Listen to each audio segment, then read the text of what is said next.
मेरे प्यारे बच्चों, मैं उम्मीद करती हूँ कि आप लोग अपने घर में अच्छे होंगे।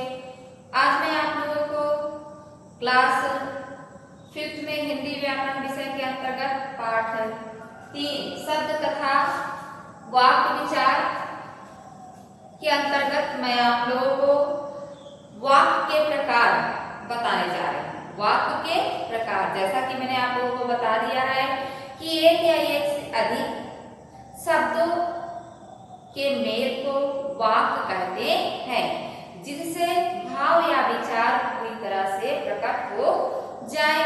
वाक्य के 2 अंग होते हैं, उद्देश्य और विधेय। वाक्य के कितने अंग होते हैं? वाक्य के 2 अंग होते हैं, उद्देश्य और विधेय। वाक्य में जो कर्ता होता है बच्चों, वही वाक्य में उद्देश्य होता है। यानी वाक्य में जिसके बारे में जो कुछ कहा जाता है उसे उद्देश्य कहते हैं। वाक्य में जिसके बारे में कुछ कहा जाता है उसे उद्देश्य कहते हैं। यानी वाक्य में जो कर्ता है वही वाक्य का उद्देश्य होता है। फिर उसके बाद विधेय। कर्ता के विषय में जो कुछ भी कहा जाता है उसे ही विधेय कहते हैं। यानी वाक्य में कर्ता के विषय में जो कुछ कहा जाता है उसे विधेय कहते हैं। यानी वाक्य में कर्ता को छोड़कर अन्य सभी बातें विधेय कहलाती है। तो वाक्य में उद्देश्य के विषय में जो कुछ भी कहा जाता है उसे विधेय कहते हैं। अब आइए देखते हैं वाक्य के प्रकार। तो बच्चों, वाक्य के 3 प्रकार होते हैं। कितने प्रकार होते हैं?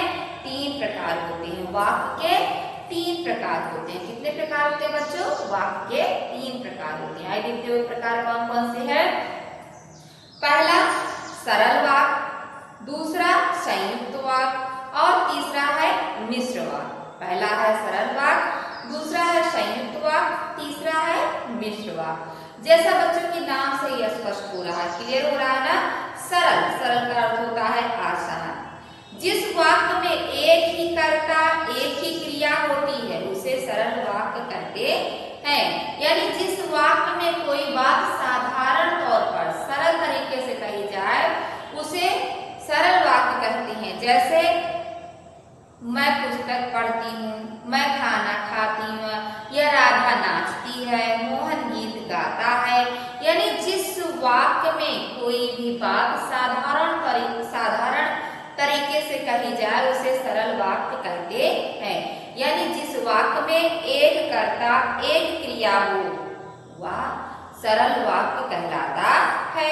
फिर दूसरा है संयुक्त वाक्य। जैसा कि नाम से ही क्लियर हो रहा है बच्चों, संयुक्त का अर्थ होता है मिला हुआ। संयुक्त का क्या अर्थ होता है? मिला हुआ। जिस वाक्य में एक से अधिक साधारण वाक्यों को किसी समुच्चय बोधक अव्यय से जोड़ा गया हो उसे संयुक्त वाक्य कहते हैं। यानी 2 वाक्य हैं, उन दोनों वाक्य को समुच्चय बोधक अव्यय से जोड़ा जाए। समुच्चय बोधक अव्यय कौन कौन से होते हैं? शब्द कौन कौन से होते हैं समुच्चय बोधक अव्यय वाले शब्द? जैसे और, क्योंकि, इसलिए ना, ये सब जो है समुच्चय बोधक शब्द होते हैं। किंतु, इसलिए, तो ये सब समुच्चय बोधक शब्द होते हैं। तो ऐसे वाक्य जो 2 वाक्य को समुच्चय बोधक अव्यय के द्वारा जोड़कर एक वाक्य बनाया गया हो उसे संयुक्त वाक्य कहते हैं ना। जिस वाक्य में एक से अधिक साधारण वाक्यों को किसी समुच्चय बोधक अव्यय से जोड़ा गया हो उसे ही संयुक्त वाक्य कहते हैं ना। जिस वाक्य में 2 या 2 से अधिक वाक्य को जोड़कर किसके द्वारा? समुच्चय बोधक अव्यय शब्दों के द्वारा जोड़कर एक शब्द का निर्माण किया गया हो उसे ही संयुक्त वाक्य कहते हैं। संयुक्त का अर्थ होता है बच्चों मिला हुआ। तो देखिए, जैसे हमने रवि को बुलाया था, एक वाक्य पूरा हो गया ना।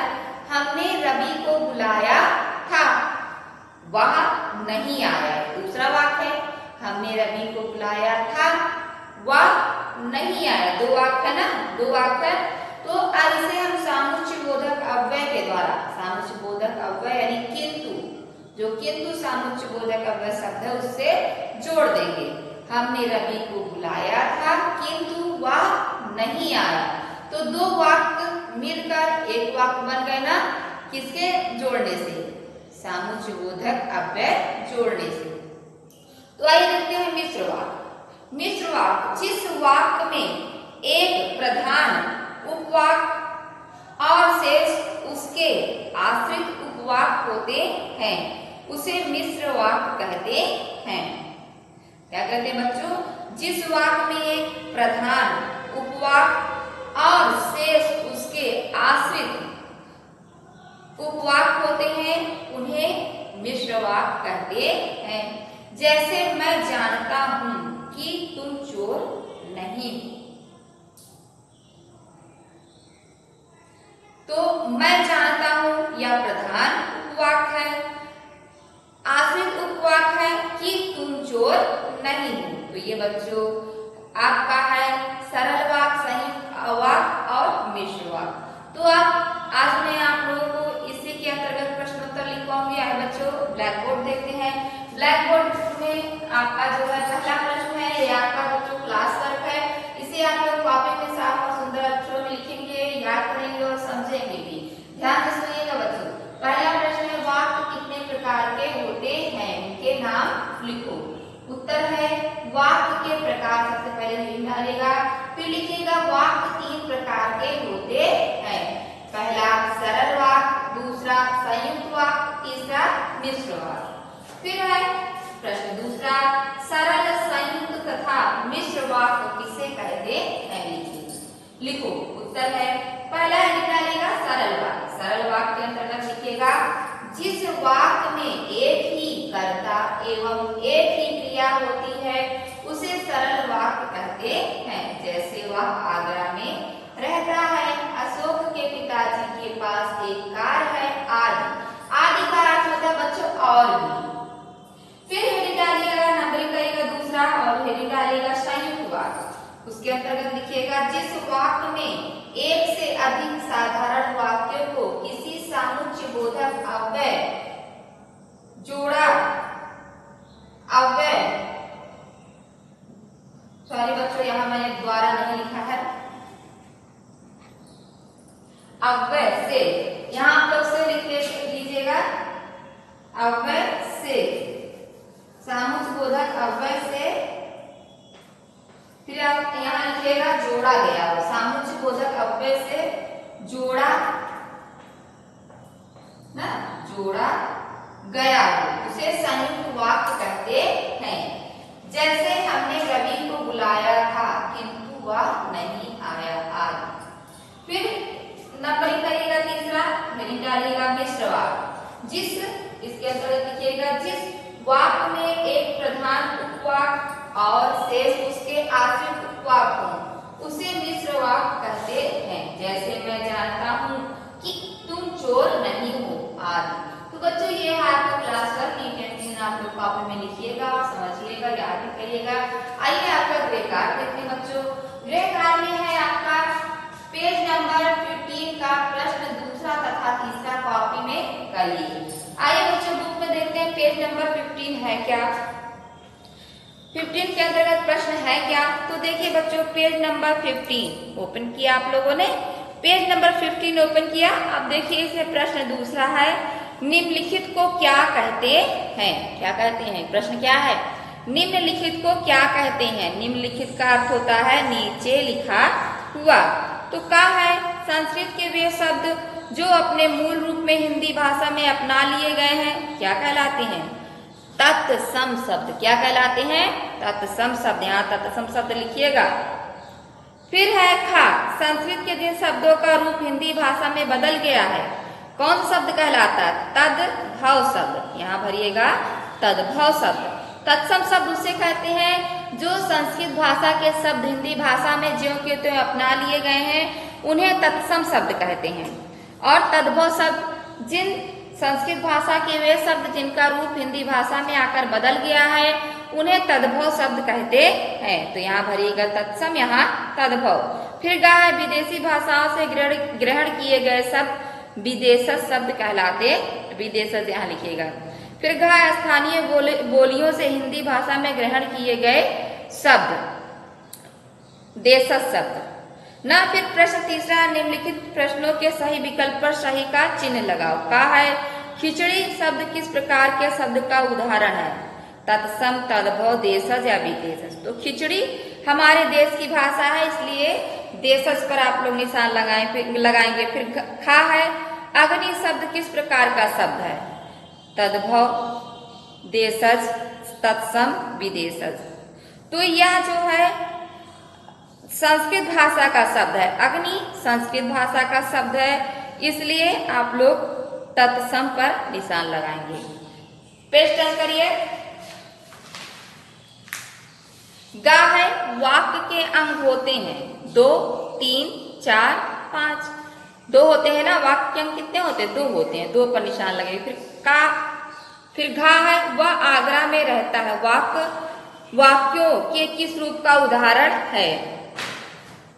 विधेय, सरल वाक्य, संयुक्त वाक्य, मिश्र वाक्य। या जो है सरल वाक्य का उदाहरण है, सरल वाक्य पर लगाइएगा निशान। तो बच्चों आप लोग ये चौथा बच रहा है ना, इसे भी आप लोग होमवर्क में कर लीजिएगा। आइए मैं बता दूं आप लोगों को, निम्नलिखित वाक्यों में उद्देश्य और विधेय पहचान कर उन्हें अलग करके लिखो। का है बच्चे पढ़ रहे हैं, इसमें बच्चे जो है उद्देश्य है और बाकी पढ़ रहे हैं विधेय है। फिर है खा, श्रेया निबंध लिख रही है। श्रेया क्या है? उद्देश्य है, निबंध लिख रही है विधेय।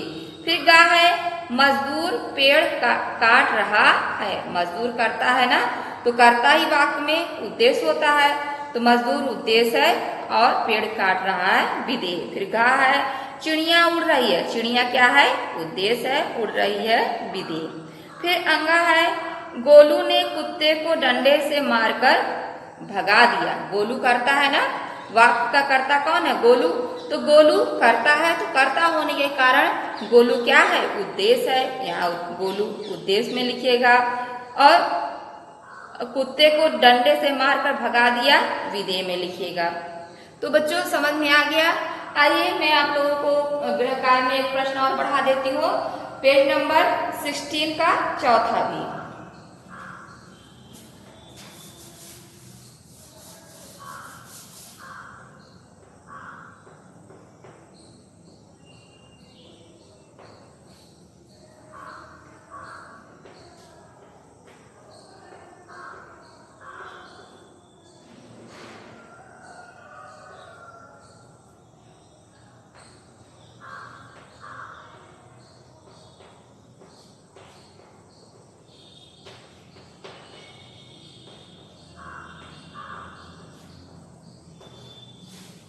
तो बच्चों देखिए होमवर्क अब आपका हो गया। पेज नंबर 15 का प्रश्न दूसरा तथा तीसरा कॉपी में करिए तथा पेज नंबर 16 का प्रश्न चौथा भी कॉपी में करिए। प्रश्न चौथा भी कॉपी में करिए। तो प्रश्न चौथा मैंने आप लोगों को समझा दिया है। तो बच्चों आशा करती हूँ आज मैं जो कुछ भी आपको पढ़ाया समझाया आपको समझ में आया होगा, आप लोगों ने ध्यान लगाकर पढ़ा होगा, समझा होगा और पूरी मेहनत के साथ आप लोग अपना वर्क करेंगे बच्चों। इसके साथ ही फिर मिलेंगे